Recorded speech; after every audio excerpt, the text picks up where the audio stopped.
Bonjour, donc je m'appelle Sébastien Duré, je suis directeur général et cofondateur d'Open. Donc c'est une société que j'ai créée avec Mathieu Malédan en 2011 et qui a pour objectif d'accompagner les établissements de santé sur les parcours de leurs patients, aussi bien en amont de l'hospitalisation qu'en aval et durant le séjour hospitalier.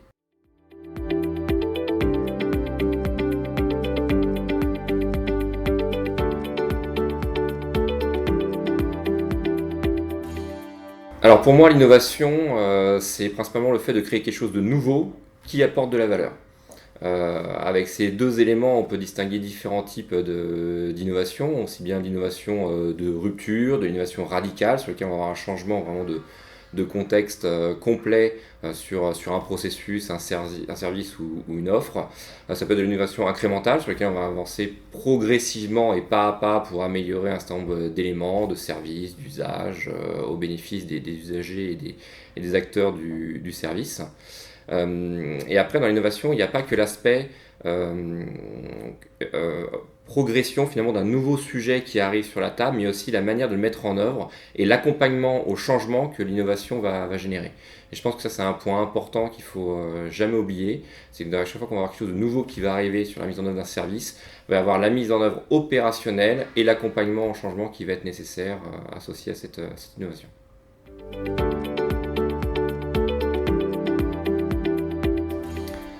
Alors justement, le management de l'innovation, c'est vraiment tout ce qui va toucher à la fois à la capacité à détecter une innovation, donc présenter, exprimer, récupérer finalement l'expression de besoins qu'il peut y avoir, détecter des choses issues plutôt de la recherche un peu plus fondamentale sur lesquelles un besoin n'est pas exprimé, mais qui peut apporter une innovation importante pour apporter des nouveaux services ou améliorer des usages actuels.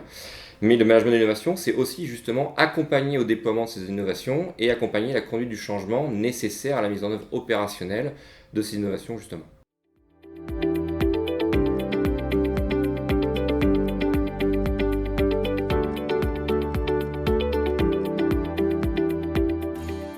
Le fait de mettre en place une organisation dédiée à l'innovation et potentiellement séparée de la recherche est pour moi extrêmement importante, voire fondamentale. En effet, la recherche est un des éléments sur lesquels peuvent surgir des éléments d'innovation, justement, principalement de rupture ou des éléments d'innovation radicale.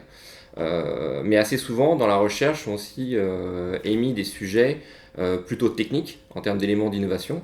Or, l'innovation, elle est beaucoup plus large que ça. Elle doit toucher tous les domaines, notamment les domaines organisationnels, les domaines des services, qui sont souvent assez peu adressés par le monde de la recherche. Donc la recherche, pour moi, est un des éléments sources d'innovation sur lequel le management de l'innovation doit justement s'appuyer, mais pas uniquement, puisqu'on doit pouvoir aussi détecter des innovations de la part des utilisateurs réels, faire que les opérationnels terrain puissent eux-mêmes être acteurs d'innovation et remonter des idées. Et ensuite, dans le management de l'innovation et l'organisation de l'innovation qui doit être faite, on doit être là aussi pour accompagner la mise en œuvre opérationnelle de ces projets, ce qui n'est en général pas du tout le métier, ni la culture, ni le cursus des acteurs du monde de la recherche.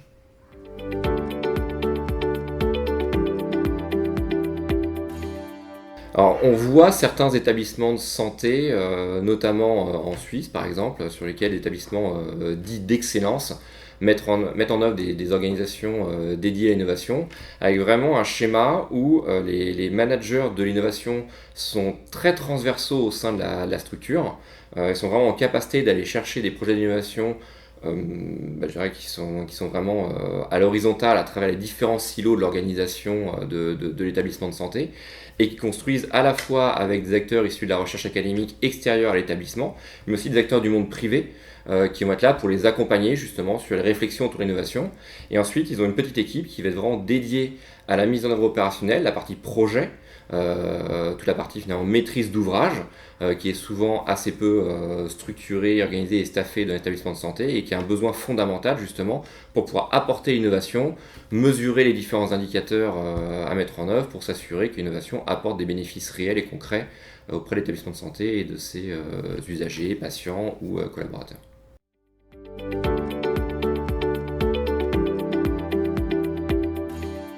Alors je pense qu'il n'y a pas forcément un continuum entre la recherche et l'innovation. Comme je disais, la recherche est un élément source de certaines innovations, notamment les innovations radicales, sur lesquelles des nouveaux préceptes, et notamment si on prend typiquement les aspects thérapeutiques ou le soin, le monde de la recherche est fondamental pour ce type d'innovation. Il y a d'autres innovations parfois plus organisationnel et en général plus incrémental, sur lequel les besoins et les idées vont remonter plutôt du terrain opérationnel et pas forcément de la recherche.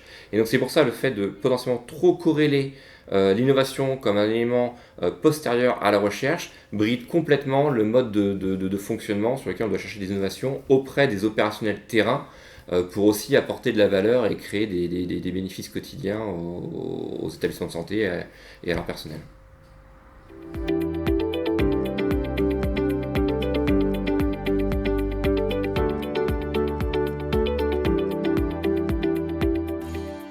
Alors, si je devais mettre en place une direction, une cellule innovation, je pense que je lui fixerais trois objectifs principaux. Le premier déjà, c'est de faire connaître l'activité d'innovation auprès des opérationnels de terrain, de manière à ce que chacun puisse se sentir acteur. Les gens du terrain peuvent être là justement pour remonter des idées, proposer des solutions et être innovateurs en tant que tels. Et la cellule innovation a vraiment pour objectif d'accompagner ces idées pour les mettre en œuvre, mettre en place des KPI concrets pour mesurer ces projets, un ou deux maximum par projet ou par innovation, de manière à pouvoir vraiment mesurer une plus-value réelle, et de manière justement à montrer que l'innovation peut apporter des bénéfices concrets pour le personnel et les patients d'établissements de santé. Le deuxième objectif que je mettrais, il serait plutôt sur justement la capacité à aller valoriser les assets et les résultats de la recherche pour aller apporter des innovations concrètes, encore une fois, au sein des établissements de santé, en allant chercher, encore une fois, quelques projets pour aller justement apporter de la valeur. Et le troisième axe, en termes d'objectifs, c'est de se limiter aussi à quelques projets d'innovation. Ne pas saupoudrer avec une multitude d'activités et de projets sur lesquels on va être ni en capacité finalement de mettre vraiment les moyens pour que l'innovation aille au bout et apporte ses bénéfices, et sur lesquels en plus, si on crée trop d'éléments et de projets d'innovation en parallèle, finalement, les différents acteurs de l'hôpital vont être noyés sous un certain nombre d'éléments, d'informations, et finalement les bénéfices et la plus-value réellement ajoutée vont être noyés dans un maelstrom un peu compliqué. Et donc pour moi, il faut vraiment cadrer sur quelques projets principaux, bien mesurés par certains KPI et sur lesquels les acteurs opérationnels doivent être vraiment présents au quotidien.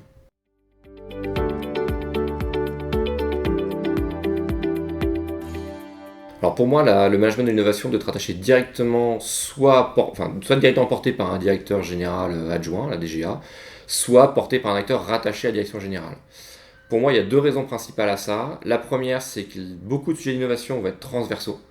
Or, justement, le mode de fonctionnement de l'établissement de santé, et de l'hôpital en particulier, est souvent assez vertical avec des directions métiers bien identifiées. Or, aujourd'hui, je pense que les enjeux d'innovation sont justement très transversaux et doivent être portés assez haut pour justement pouvoir toucher l'ensemble des acteurs et vraiment les embarquer dans le projet. Et deuxième point, c'est que les projets d'innovation, s'ils sont vraiment concrets, vont apporter énormément d'éléments sur le changement. Or, la conduite du changement, ça doit s'impulser par la direction générale.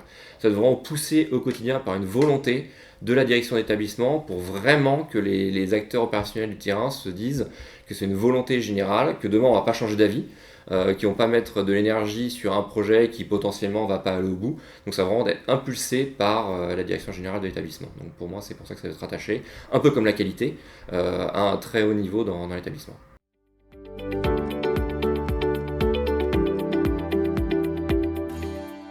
Alors un établissement de santé, c'est un acteur de poids dans le système économique. En général, dans un bassin d'emploi, c'est souvent le plus gros pourvoyeur d'emploi sur une ville, sur une zone, sur une région, que ce soit le CHU ou le CH local. Ça draine énormément d'acteurs locaux, intervenants divers et variés. Tous les gens de la population, tous les citoyens sont à un moment donné en contact avec l'hôpital, soit pour eux-mêmes, soit pour leurs proches, sur un sujet forcément qui touche au cœur de chacun, qui est le soin. Donc c'est un élément économique très très fort sur lequel l'ensemble des acteurs se sentent impliqués et incarnés. Pour moi, l'hôpital, de par sa complexité et de par le volume d'activités que ça génère, et nombre d'intervenants divers et variés qui travaillent au quotidien, ça génère une source de problèmes récurrents quotidiens extrêmement importants. Donc par nature, c'est un terreau très fertile pour l'innovation. Et c'est pour ça que pour moi, c'est un acteur clé dans la manière dont on peut finalement faire innover le système. Et si on prend les CHU qui sont à la frontière entre des éléments de recherche amont, des éléments de recherche universitaire plus classiques, plus le fait d'être dans des activités opérationnelles très concrètes et très terrain, donc en contact aussi avec beaucoup d'acteurs, notamment du monde privé, il y a vraiment une capacité de la part de ces établissements de santé justement de rapprocher un univers plus institutionnel et plus universitaire avec le monde du privé pour faire émerger justement des éléments d'innovation clés en lien entre ces deux mondes.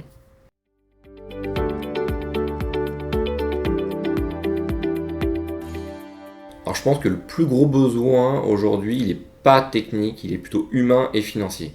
Humain d'un côté, parce que je pense qu'on a vraiment besoin de gens qui ont la compétence et la formation justement pour être en capacité de gérer le management de l'innovation, à la fois sur l'aspect détection de besoins et l'accompagnement à la mise en œuvre opérationnelle des projets d'innovation. Et après financier bien sûr, parce que quand on parle d'innovation, on n'est pas sûr d'avoir forcément un ROI à la clé. Il faut accepter dans la mise en place de l'innovation d'avoir une culture, ce qu'on appelle de l'échec. C'est-à-dire qu'on est tenté, essayé, potentiellement se tromper parfois, mais le détecter, suffisamment vite pour pouvoir réagir, et avant qu'on dépense entre guillemets trop d'argent sur un élément qui ne va pas aboutir, ou deux, tester et pour pouvoir réorienter rapidement l'innovation ou l'améliorer pour pouvoir finalement la mettre en œuvre de manière opérationnelle. Donc pour moi, ils sont sur ces deux éléments-là. L'aspect technique est un peu moins nécessaire au sens où je pense qu'il est déjà pas mal couvert aujourd'hui par les modes de financement qui existent au sein de l'hôpital.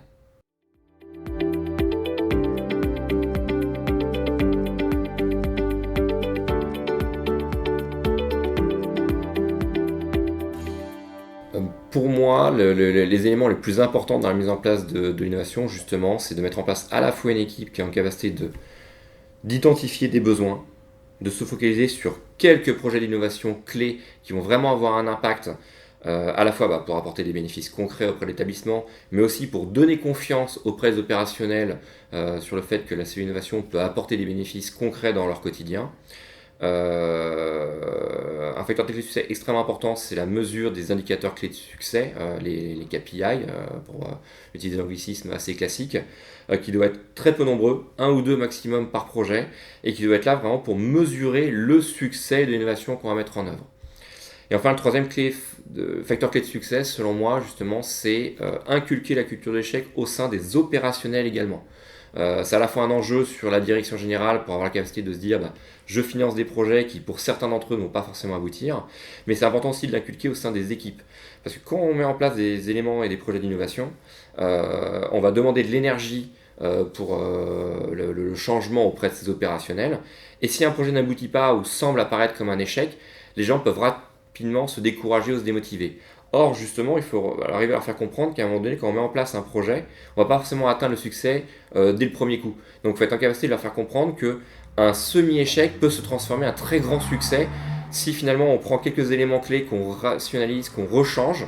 L'innovation de départ qui finalement ne va pas aboutir, mais avec quelques éléments va apporter une nouvelle innovation qui, elle, va aboutir et va apporter des vrais changements en tant que tel. Et pour ça, il ne faut pas perdre la motivation des équipes terrain et opérationnelles. Et donc, il faut leur inculquer le fait que par moment, un sujet qui ne marche pas complètement n'est pas forcément un échec à long terme.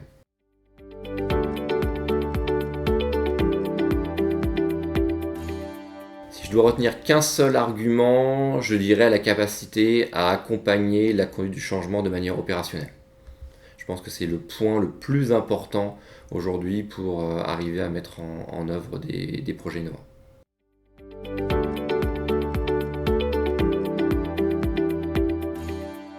Alors je pense effectivement que les innovateurs ont besoin d'être accompagnés parce qu'assez souvent les innovateurs ont une idée, un point de départ, associé à un besoin ou non clairement exprimé. Mais ensuite, je vais revenir sur la pratique de la mise en œuvre opérationnelle justement, la conduite du changement que ça génère. Assez souvent, quand on crée une innovation, on a tendance à sous-estimer le frein au changement qui va être mis en place par les usagers ou par les gens de l'écosystème sur la mise en œuvre opérationnelle de cette innovation. Et en fait, c'est là où l'accompagnement est vraiment nécessaire. Parce que pour qu'une innovation fonctionne, il faut être en capacité d'accompagner sa mise en œuvre avec la conduite du changement, les problématiques de résistance naturelle qui font qu'un acteur sur lequel on va dire que quelque chose va changer dans son quotidien, par nature, va avoir d'abord les effets négatifs avant de comprendre et de mesurer les éventuels aspects positifs de cette innovation. Et donc ça se manage, ça se gère opérationnellement, et c'est en général assez peu fait, ce qui fait que les innovateurs en général ont parfois du mal à mettre en œuvre leurs innovations. L'autre aspect, c'est sur les méthodes de mesure de la mise en œuvre de l'innovation. Assez souvent, lorsqu'on met en place une innovation, On trouve que c'est une idée qui est potentiellement super, qui apporte plein de bénéfices qualitatifs. On la met en œuvre et ensuite on est un peu dans un élément de complexité pour mesurer les apports réels.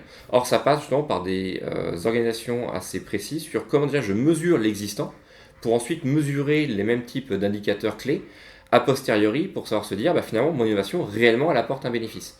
Et ça c'est pareil, c'est pas forcément dans la culture des innovateurs par nature et c'est des éléments que doivent apporter typiquement les managers d'innovation qui peuvent être mis en place dans l'établissement de santé.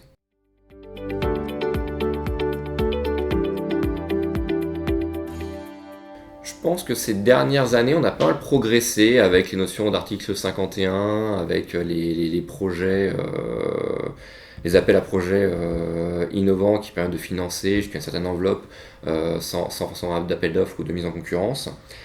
Pour autant, je pense qu'on reste trop limité aujourd'hui en termes d'outillage. Les appels d'offres innovants, par exemple, il y en a très très peu sur le territoire. Alors, est-ce que c'est dû à leur complexité de mise en œuvre? Est-ce que c'est dû à la limitation aux 100 000 euros de financement qui pose problème? Je ne sais pas exactement. Mais en tout cas, le constat est fait qu'aujourd'hui, il y a quand même très très peu de mise en œuvre. Je pense qu'aujourd'hui, un des freins principaux sont justement ces systèmes d'appels d'offres publics et la mise en concurrence qui ont tendance à tirer les appels d'offres vers une dimension prix, plutôt vers le bas, au détriment souvent de l'innovation et des bénéfices qui sont difficilement mesurables en amont et à l'écriture du cahier des charges. Et donc ce qui fait que justement souvent les acteurs se battent sur un aspect prix plus que sur un aspect bénéfice et résultante à terme.